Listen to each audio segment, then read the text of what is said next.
जय भीम.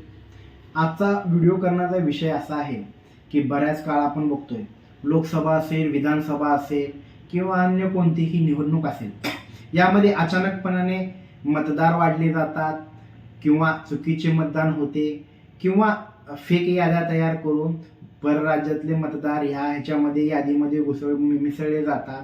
असे अनेक प्रकार निवडणूक आयोगाचे आजपर्यंत मीडियाच्या माध्यमातून लोकांच्या समोर आलेले आहेत आणि या विरोधात सर्वच राजकीय पक्ष या विरोधात आवाज उठवत आहेत.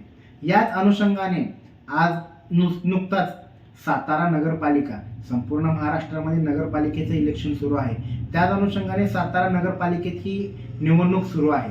या निवडणुकीच्या अनुषंगाने एका पुरुष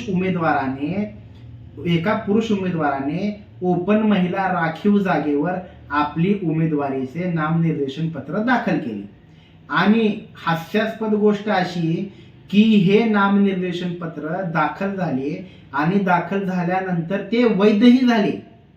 निवडणूक आयोगाने त्या फॉर्मची तपासणी केली नाही का? त्याचे जे फॉर्ममध्ये लिंग लिहिलं होतं हे तपासलं नाही का, स्त्री का पुरुष?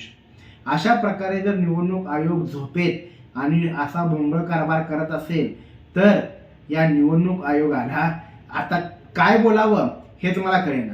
आणि आज निवडणूक आयोग जर अशा पद्धतीनं काम करत असेल तर देशातली निवडणूक यंत्रणा आज कोणत्या पद्धतीने काम करत आहे, कोणाच्या दबावाखाली काम करत आहे आणि याला जनतेने कोणत्या प्रकारे रोखलं पाहिजे हे आता जनतेने ठरवायचं आहे.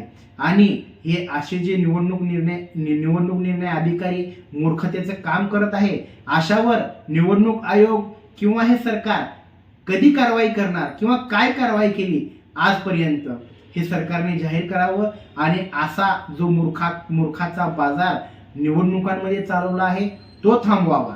जय हिंद.